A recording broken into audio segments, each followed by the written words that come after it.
ओम नमः शिवाय।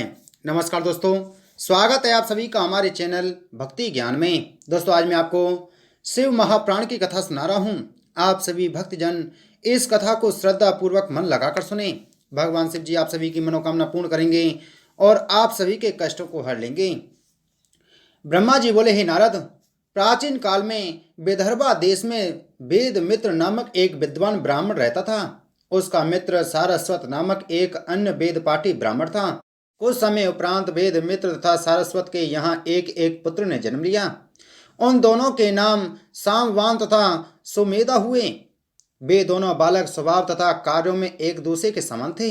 उन्होंने एक ही गुरु से विद्या पढ़ी तथा अपनी सेवा द्वारा माता पिता को प्रसन्न किया।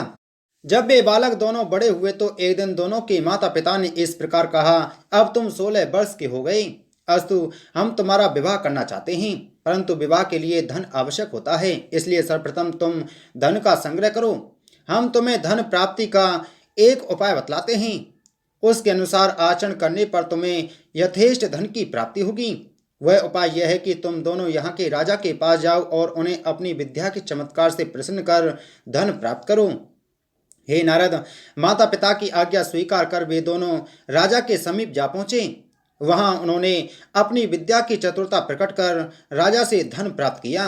जब वे घर लौटने को हुए उस समय राजा ने उनसे यह कहा, हे ब्राह्मण पुत्रों, हम तुम्हें और भी अधिक धन की प्राप्ति के लिए एक उपाय बताते हैं। सुनो, उपाय यह है कि मगध देश का राजा चित्रांगद तथा उसकी रानी सीमंतनी प्रति सोमवार को व्रत धारण कर ब्राह्मणों को धन दिया करते हैं तथा स्त्रियों सहित उन्हें भोजन कराते हैं। अस्तु तुम उनके यहाँ इस प्रकार जाओ कि तुम में से एक तो स्त्री का स्वरूप धारण कर ले और दूसरा उसका पति बन जाए। हे नारद, राजा के वचन सुनकर उन ब्राह्मणों पुत्रों ने अत्यंत भयभीत होकर उत्तर दिया, हे राजन, हमें ऐसे धन की आवश्यकता नहीं है, अस्तु हम आपकी आज्ञा का पालन करने में असमर्थ हैं। कृपा करके आप हमें धर्म के विरुद्ध चलने का उपदेश मत कीजिए। हे नारद, यह सुनकर राजा ने वेद का प्रमाण देते हुए उन बालकों से कहा, हे ब्राह्मण पुत्रों, हम तुम्हें वेद की आज्ञा अनुसार ही यह कहते हैं कि देवता, गुरु, माता पिता तथा राजा की आज्ञा का तिरस्कार करना उचित नहीं है। वह आज्ञा चाहे उचित हो चाहे अनुचित, उसका पालन करना सभी मनुष्यों का धर्म है। राजा की इस आज्ञा को उन दोनों ने स्वीकार कर लिया। तब सामान ने तो स्त्री का वेश बनाया और सुमेधा उसका पति बनकर राजा चित्रांगद के समीप जा पहुंचा। संध्या के समय शिव पूजन करने के उपरांत जब राजा रानी ने सभी ब्राह्मणों को उनकी पत्नियों सहित शिव मां पार्वती का रूप जानकर दान देना आरंभ किया, तब सुमेधा और सामान भी पति पत्नी के रूप में उनके सम्मुख उपस्थित हुए। उस समय रानी सीमंतनी सामान को कृत्रिम नारी के रूप में देखकर बहुत हंसी। फिर भी राजा रानी ने उन दोनों को गौरी शंकर का स्वरूप जानकर पूजा तथा भोजन आदि कराकर बहुत दक्षिणा देने के उपरांत विदा किया। वहां से छुट्टी पाकर जब दोनों ब्राह्मण पुत्र अपने घर की ओर चले और बीच में एक वन में पहुंचे, उस समय स्त्री रूपधारी सामान के हृदय में ठीक वैसे ही भाव जागृत हुए जैसे एक काम पीड़िता नारी के हृदय में होते हैं। उस अवस्था में उसने सुमेधा को संबोधित करते हुए यह कहा, देखो, यह वन भोग विलास करने के लिए कैसा उपयुक्त है। आओ हम तुम दोनों यहाँ मैथुन करें। सामान की बात सुनकर सुमेधा ने यह समझा कि वह हंसी कर रहा है, अस्तु वह मुस्कुराता हुआ बिना कोई उत्तर दिए आगे बढ़ने लगा। कुछ दूर और चलकर स्त्री रूपधारी सामवान ने फिर पहले के समान काम पीड़ित होकर उसे कहा, हे पति, इस समय कामदेव के बाणों से मैं अत्यंत दुखी हो रही हूँ। भला तुम मेरे साथ रति क्यों नहीं करते हो? जब तक तुम मेरे साथ रति नहीं करोगे मुझसे आगे नहीं चला जाएगा, अतः तुम मेरी इच्छा को पूर्ण करो। इन शब्दों को सुनकर जब सुमेधा ने पीछे मुड़कर देखा तो उसे ज्ञात हुआ कि वास्तव में ही सामवान एक परम सुंदरी स्त्री के रूप में बदल गया है और उसके नेत्रों से काम वासना प्रकट हो रही है। तब उसने उसे संबोधित करते हुए कहा, हे सामवान, तुम वेद पाठी ब्रह्मचारी निष्पाप ब्राह्मण पुत्र हो, फिर भला मुझसे ऐसी बातें क्यों कर रहे हो? हे नारद, सुमेधा के यह वचन सुनकर सामवान ने, जो कि उस समय वास्तव में पूर्ण रूप से स्त्री हो चुका था, इस प्रकार कहा, हे पति, यदि तुम्हें विश्वास ना हो तो मेरे गुप्त अंग को देख लो। उससे तुम्हें विदित हो जाएगा कि मैं अब पुरुष नहीं अपितु स्त्री हूँ। यह सुनकर सुमेधा ने अत्यंत आश्चर्य में भरकर जब उसके अंगों की ओर दृष्टिपात किया तो यह जानते हुए देर न लगी कि वास्तव में सामवान का कथन सत्य है। इस आश्चर्य को देखकर वह चकित रह गया और शिवजी का ध्यान धरने लगा। तभी उस स्त्री ने इस प्रकार कहा, हे युवक, मैं काम के वेग से अत्यंत पीड़ित हूँ, तुम मेरी मनोविलासा को पूर्ण करो। तब सुमेधा ने उत्तर दिया, हे बंधु, हम तुम दोनों वेद पाठी ब्राह्मण पुत्र हैं। इस समय तुम अवश्य स्त्री रूप को प्राप्त हो गए हो, परंतु तुम्हें इससे मुक्ति पाने के हेतु शिव गिरजा का ध्यान धरना चाहिए। विदर्भ नरेश ने अपनी धूर्तता से हमें ठग लिया है। यदि तुम उसके कथानुसार कार्य नहीं करते तो ऐसी विपत्ति कभी नहीं आती। यदि फिर भी तुम स्त्री बन रहे हो तो मैं अपने पिता से आज्ञा लेकर तुम्हें अपनी पत्नी बना लूंगा। इतना कहकर सुमेधा ने शिवजी की माया तथा रानी सिमंतनी के व्रत के प्रभाव की अपने मन में अत्यंत प्रशंसा की। हे नारद, इस प्रकार सुमेधा ने स्त्री रूपी सांबान को बहुत कुछ समझाया, परंतु काम के वशभूत होने के कारण उसने एक भी बात नहीं मानी। उसने सुमेधा को जबरदस्ती अपने कंठ से लगा लिया। तदुपरांत वे दोनों घर पहुंचे। उस समय दोनों के पिता सब हाल देख अत्यंत क्रुद्ध हो विदर्भ नरेश के समीप गए और उसे संबोधित करते हुए इस प्रकार कहने लगे, हे राजन, तुमने हमारे पुत्रों से ऐसा बुरा कर्म क्यों कराया जो इनमें से एक बालक स्त्री बन गया। अब भला हमारे पितर किस प्रकार मुक्त हो सकेंगे। इस बालक के अतिरिक्त हमारे कुल में अन्य कोई संतान भी नहीं है। सारस्वत ब्राह्मण राजा के इस प्रकार कहकर मूर्छित हो पृथ्वी पर गिर पड़ा। तब राजा ने सांबान को स्त्री रूप में देखकर अपने मन में अत्यंत आश्चर्य करते हुए यह उत्तर दिया, हे ब्राह्मणों, मैं यह कभी नहीं समझता था कि तुम्हारा यह बालक वास्तव में ही स्त्री बन जाएगा। मैं तो अधिक धन की प्राप्ति के लिए ही इन्हें ऐसी युक्ति बताई थी। आप कोई ऐसा उपाय बतावें जिसके करने से इस बालक का स्त्री भाव दूर हो जाए। हे नारद, ब्राह्मणों ने यह सुनकर राजा से कहा, हे राजन, तुम अपने हृदय में शिवजी की भक्ति दृढ़ करो तथा उन्हीं से हमारे बालक की मुक्ति का उपाय पूछो। यह सुनकर राजा अपनी रानी सहित शिव गिरजा का पूजन करने लगा। उसने अनेक प्रकार के उपायों द्वारा शिव गिरजा को प्रसन्न कर लिया तथा गिरजा जी ने प्रकट होकर राजा से वर मांगने के लिए कहा। उस समय राजा उनकी प्रार्थना करते हुए बोला, हे भगवती, मैं यह चाहता हूँ कि सारस्वत ब्राह्मण का पुत्र जो स्त्री बन गया है वह फिर से पुरुष हो जाए।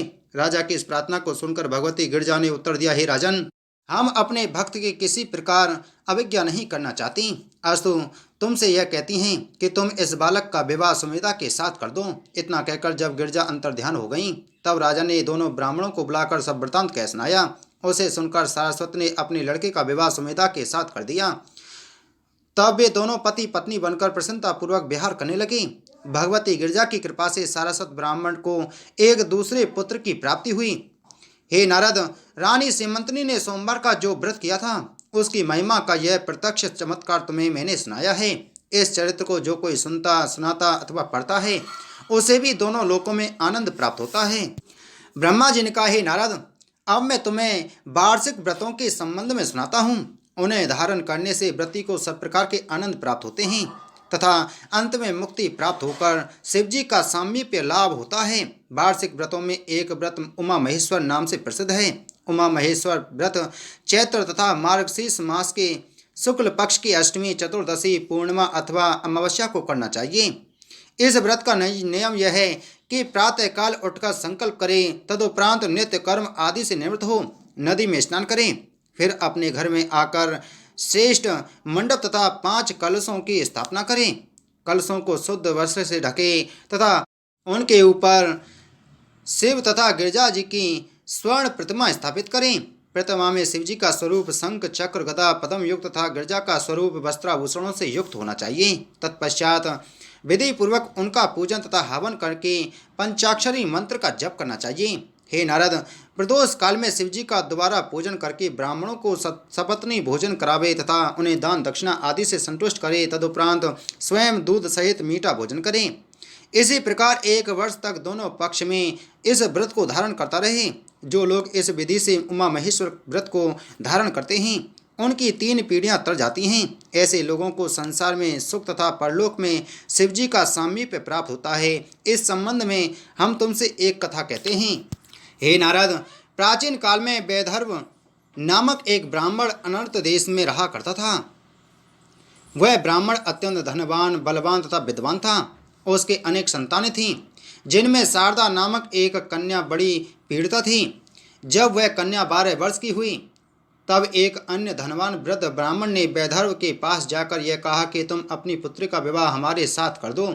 वह ब्राह्मण राजा का मित्र था, अस्तु उसकी मांग सुनकर वैदर्भ पहले तो बहुत चिंतित हुआ, परंतु अंत में यह विचार करके कि इस मांग को अस्वीकार करने पर राजा भी उसका विरोधी हो जाएगा, उसने शारदा का विवाह उस बूढ़े ब्राह्मण के साथ कर दिया। हे नारद, मध्य काल में तो विवाह हुआ और उसी दिन संध्या काल में जब वह ब्राह्मण नदी के तट से संध्या करके लौट रहा था, मार्ग में सर्प के काट लेने से उसकी मृत्यु हो गई। यह देखकर दोनों कुल के लोग अत्यंत दुखी हुए, परंतु विधि के विधान में परिवर्तन करना सामर्थ्य की बात जानकर ना जानकर धैर्य धारण कर चुप हो गई।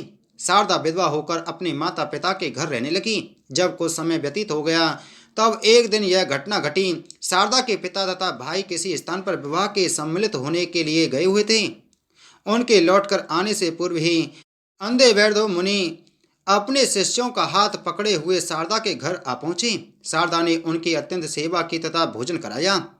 उस समय वैद्य मुनि ने उसे वरदान देते हुए यह कहा, हे शारदे, तुम्हें अपने पति द्वारा एक पुत्र की प्राप्ति होगी तथा देवताओं की कृपा से वह बालक बड़ा धर्मात्मा होगा।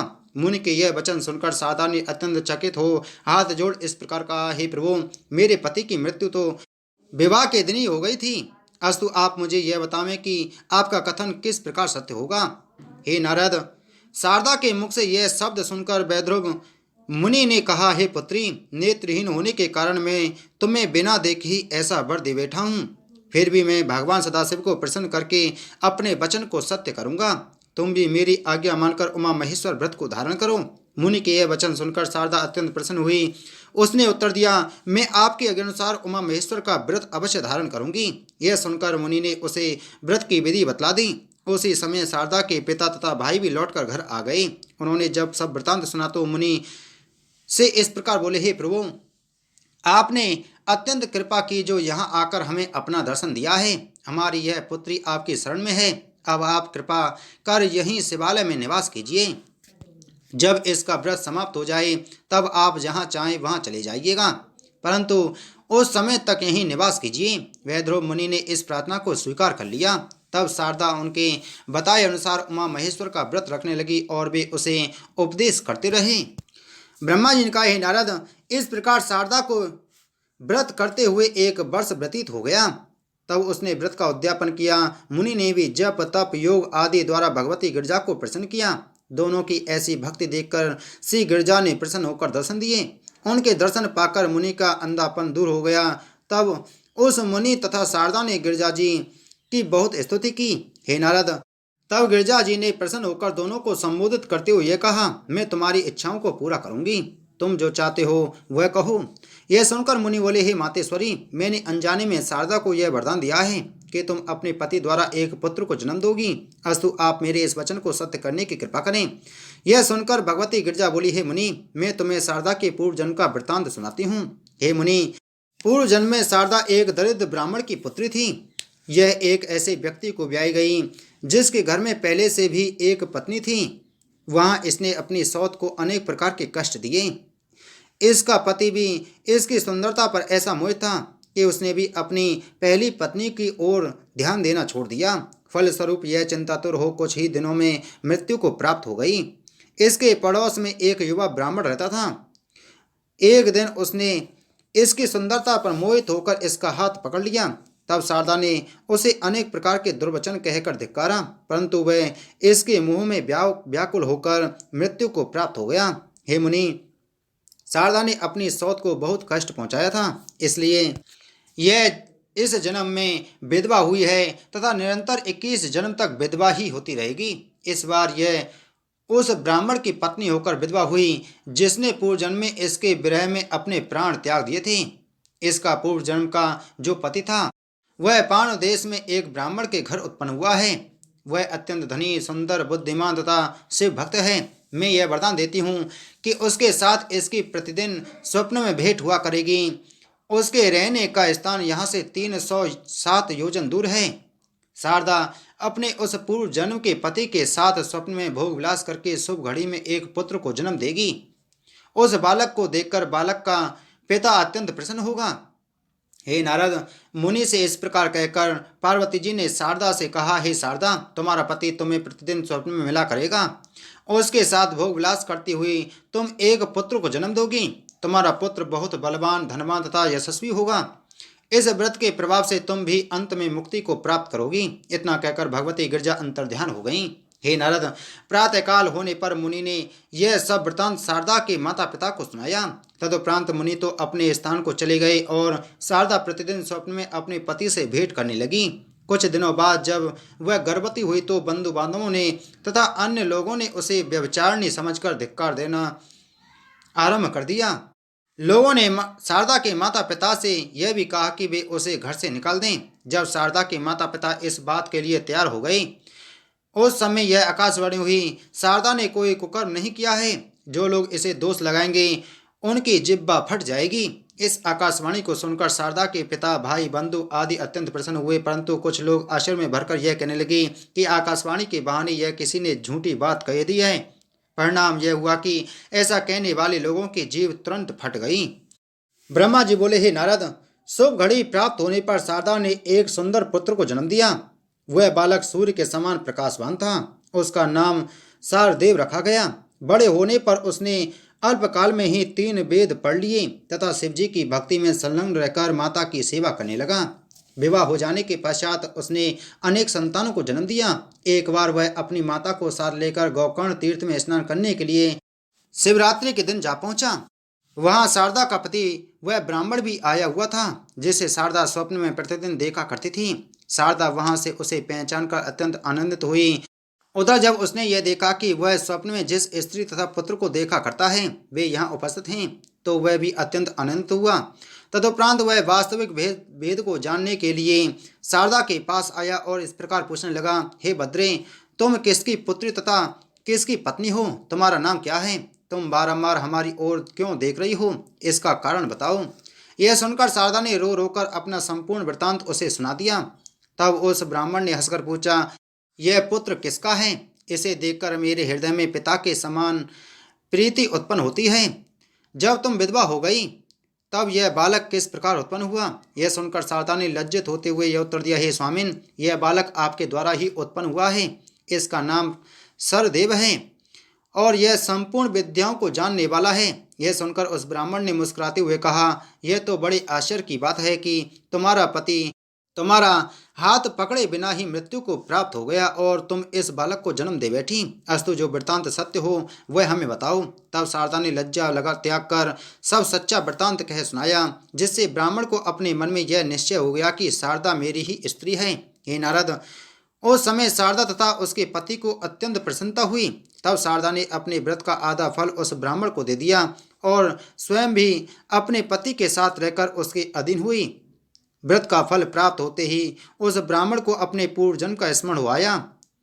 तब वह अत्यंत प्रसन्न हो अपने माता पिता की आज्ञानुसार शारदा तथा उसके बालक को अपने घर ले गया। वहां शारदा ने उसकी बहुत सेवा की। सांसारिक भोग करने के पश्चात जब वह ब्राह्मण मृत्यु को प्राप्त हुआ तब शारदा भी उसके साथ सती हो गई। उस समय वे दोनों विमान में बैठकर शिवपुरी में जा पहुंचे। हे नारद, शारदा की यह कथा अत्यंत पवित्र है। इसे सुनने तथा सुनाने से दोनों लोकों में अत्यंत आनंद मिलता है। यह स्त्रियों के पति की आयु में वृद्धि करता है। उमा महेश्वर व्रत को राजव्रत कहा जाता है। जो स्त्रियां इस व्रत को धारण करती हैं वे अपने दोनों कुलों को पवित्र कर देती हैं। बोलो शिव महापुराण की जय। बोलो शिव शंकर भगवान की जय।